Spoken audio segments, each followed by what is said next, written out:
राधे राधे बच्चों, कैसे हो आप लोग। आज के क्लास 9 फिजिक्स के इस वीडियो में हम सभी लोग न्यूटन के गुरुत्वाकर्षण के नियम के बारे में जानेंगे। मैंने इससे पहले आप लोगों को इससे पहले वाले चैप्टर यानी कि चैप्टर नंबर 8, 9, 8 में मैंने गति के प्रकार, गति के समीकरणों का निगमन इत्यादि बताया था। और इसके यानी कि 9वें चैप्टर में मैंने आपको बल के बारे में यानी कि गति उत्पन्न कैसे होती है, ठीक है ना, उसके लिए बल की आवश्यकता होती है, तो ये सब पढ़ाया था मैंने आपको 9वें चैप्टर में। आज हम लोग इस चैप्टर में गुरुत्वाकर्षण के बारे में जानेंगे। तो आइए देखते हैं। सबसे पहले न्यूटन ने ये बताया कि विश्व में पदार्थ का प्रत्येक कण प्रत्येक दूसरे कण को अपनी ओर आकर्षित करता है। इस सर्वव्यापी आकर्षण बल को ही गुरुत्वाकर्षण बल कहते हैं। गुरुत्वाकर्षण नियमानुसार मान लीजिए, इसने न्यूटन ने ये बताया कि मान लीजिए एक वस्तु है ए, हमने दिखा दिया, जिसका द्रव्यमान m1 है। दूसरी वस्तु ले लेते हैं, मान लीजिए ये बी है और इसका द्रव्यमान हमने m2 कर दिया है और केंद्रों के बीच की दूरी r, ये हमने दिखा दिया। इनके केंद्रों के बीच की दूरी जो है r से दिखा दिया। तब इसने ये बताया, इसने दो चीज बताया कि जो लगने वाला आकर्षण बल है, इसने बताया उनके द्रव्यमानों अर्थात यप से दिखाते हैं आकर्षण बल को, तो यप प्रोपोर्शनल यानी कि समानुपाती होता है किसके, m1 इंटू m2 अर्थात द्रव्यमानों के गुणनफल के अनुक्रमानुपाती होता है। ये इसने बताया पहला नियम। दूसरा ये बताया कि यह प्रोपोर्शनल जो 20 की दूरी है उसके वर्ग के व्युत्क्रमानुपाती होता है। यह प्रोपोर्शनल व्युत्क्रम माने 1 कर देंगे, यानी कि एक बढ़ाएंगे तो दूसरा आपका घटेगा। 20 की दूरी अगर हम बढ़ाते जाएंगे तो बल का मान कम होता जाएगा, अगर हम 20 की दूरी कम करते जाएंगे तो बल का मान अधिक होता जाएगा। तो ये हम लिख सकते हैं, 20 की दूरी को r से दिखाया तो यह प्रोपोर्शनल 1/r², इसको लिख सकते हैं समीकरण नंबर 2। अब समीकरण 1 और 2 को मिला दें, समीकरण 1 व 2 से अब इसको मिला देंगे तो ये बन जाएगा, आपका हो जाएगा यह प्रोपोर्शनल, जो हमें प्राप्त होगा यह प्रोपोर्शनल m1 m2 अपान r², ये लिख सकते हैं। इसको डाल दिया हमने, समीकरण नंबर 3 डाल दिया। अब आपको मालूम है जब प्रोपोर्शनल का चिन्ह हटाते हैं तो एक नियतांक आता है, यहाँ लिख देंगे f बराबर का चिन्ह लगा दिया, हटा दिया हमने, तो ये नियतांक यहाँ यही गुरुत्वाकर्षण नियतांक है, जी लिखेंगे m1 m2 अपान r²। तो अगर हमको न्यूटन का गुरुत्वाकर्षण का नियम क्या है ये लिखना है तो इसके अकॉर्डिंग हम लिख सकते हैं, ब्रह्मांड में किन्हीं दो पिंडों के बीच कार्य करने वाला ये कौन क्या है, आकर्षण बल। उन द्रव्यमानों के जो द्रव्यमान है उनके जो पिंड है उनके द्रव्यमान के गुणनफल के अनुक्रमानुपाती, तथा दूसरा क्या बताया उसने, जो आकर्षण बल है वो 20 की दूरी की वर्ग के व्युत्क्रमानुपाती होता है। तो यही लिख देंगे हम, यही न्यूटन का गुरुत्वाकर्षण का नियम है। और बल की दिशा दोनों पिंडों के केंद्रों को मिलाने वाली रेखा के अनुदिश होता है। अब ये हम ये चीज लिख सकते हैं कि किन्हीं दो पिंडों, ऐसे लिख दीजिए आपने, किन्हीं दो पिंडों के बीच लगने वाला आकर्षण बल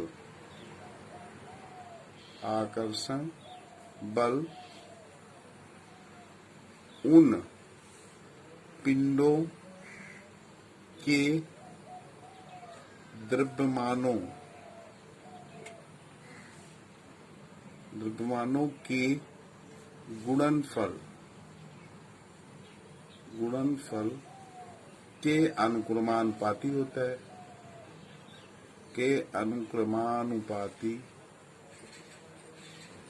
तथा बीज की दूरी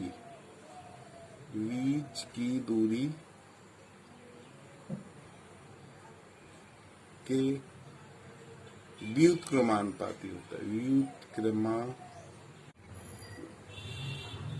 द्रव्यमानों के गुणनफल के अनुक्रमानुपाती तथा बीज के दूरी के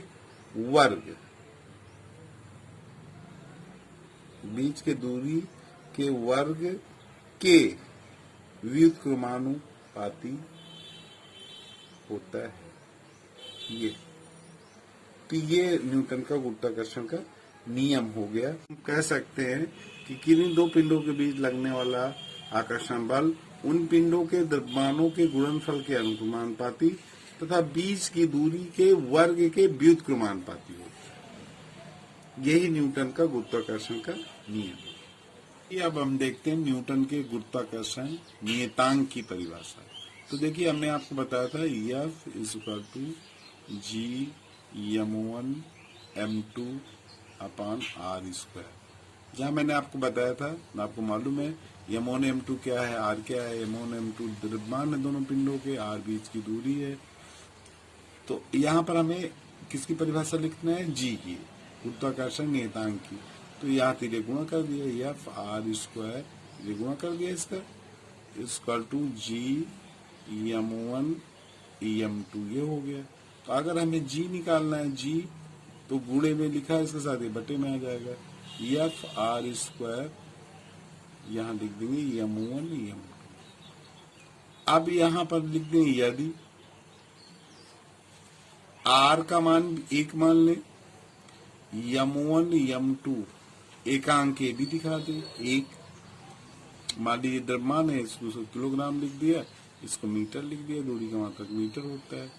तो अब मान रख देंगे तो हमारा हो जाएगा G = मान रखें इसी में, तो F R की जगह 1 का वर्ग 1 ही होगा, और यहाँ हम लिखेंगे 1 × 1।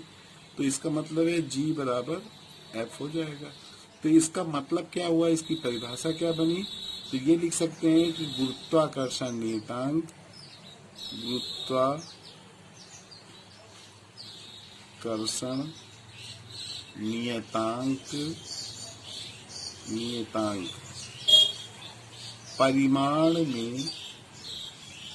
परिमाण में उस आकर्षण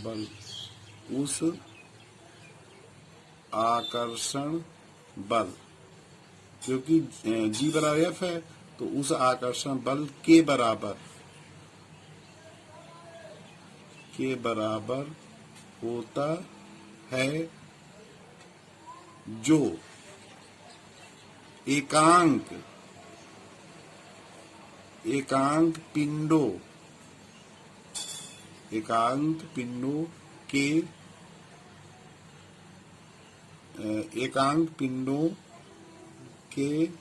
एकांक दूरी पर स्थित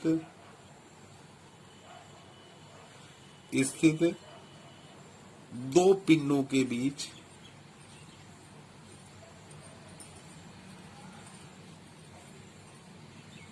कार्य करता है। हम ये कह सकते हैं कि गुरुत्वाकर्षण नियतांक परिमाण में उस आकर्षण बल के बराबर है जो हम कह सकते हैं एक दूसरे से एकांक दूरी पर स्थित एकांक द्रव्यमान वाले दो पिंडों के बीच कार्य करता है। अब इसका मान G का मान होता है, हम ये 6.67 × 10⁻11। यहाँ हम लिख देंगे इसका मात्रक न्यूटन मीटर स्क्वायर प्रति किलोग्राम स्क्वायर। देखिए हमने मात्रक कहाँ से लिखा इसका, हमने इससे मात्रक लिखा भाई, इसका मात्रक न्यूटन होता है, ये मीटर है तो मीटर स्क्वायर होगा, तो न्यूटन मीटर स्क्वायर, और किलोग्राम का मात्रक क्या होता है, द्रव्यमान का मात्रक किलोग्राम, तो किलोग्राम। तो यही हो जाएगा न्यूटन मीटर स्क्वायर प्रति किलोग्राम स्क्वायर, ये लिख देंगे। तो जी का मान जो है 6 पॉइंट ये होता है 6.67 इंटू 10⁻⁻11 न्यूटन मीटर स्क्वायर प्रति किलोग्राम स्क्वायर। यदि हम अब एमकेएस पद्धति में यानी कि मीटर किलोग्राम सेकेंड पद्धति में ये एसआई प्रणाली है, एसआई सिस्टम है, इसका मात्रक यही होगा न्यूटन मीटर स्क्वायर प्रति किलोग्राम स्क्वायर, ये लिखते हैं। अगर सीजीएस पद्धति में सेंटीमीटर ग्राम, सीजीएस पद्धति सेकेंड पद्धति में अगर इसमें निकालना है तो अब हम यहाँ पर क्या लिखेंगे, इसका मात्रक क्या हो जाएगा।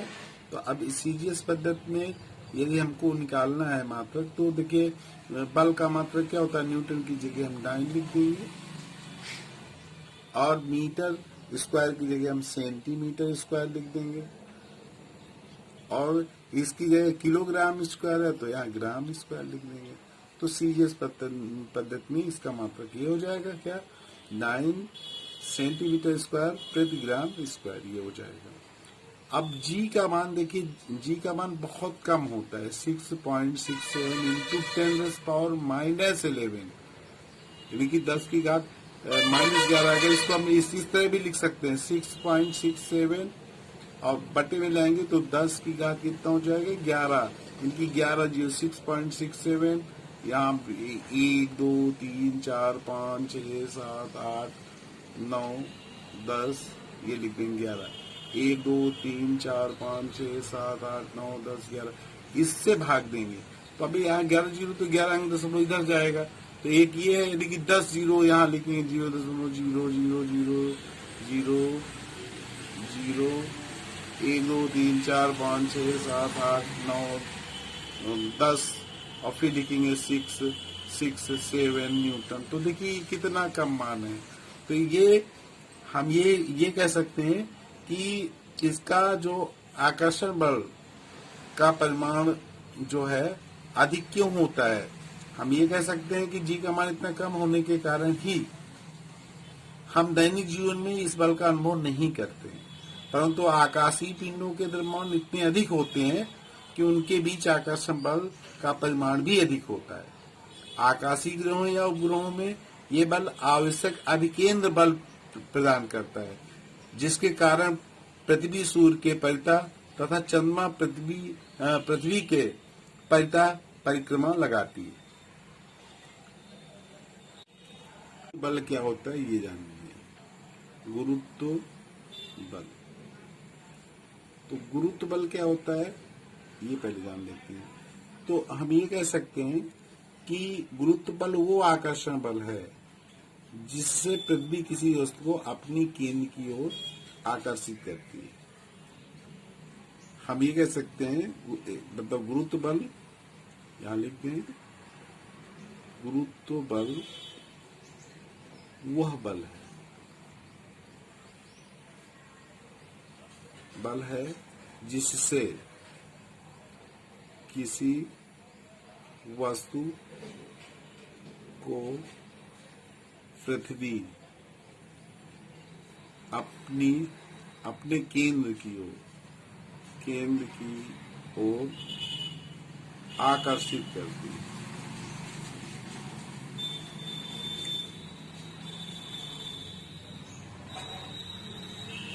अर्थात अब मान लीजिए हमें निकालना यम निर्माण की कोई वस्तु है और पृथ्वी उसे किस बल से अपनी ओर आकर्षित करेगी, तो F = m × g लिख देंगे हम।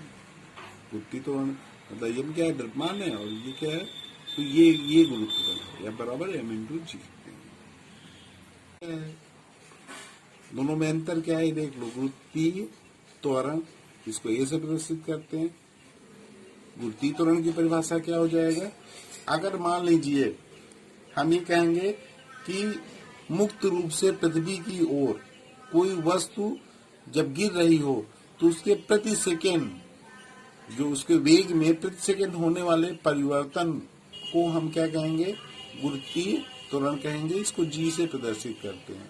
अर्थात हम कह सकते हैं कि गुरुत्वीय त्वरण मुक्त रूप से पृथ्वी की ओर गिरती किसी वस्तु के वेग में 1 सेकंड में होने वाली वृद्धि है।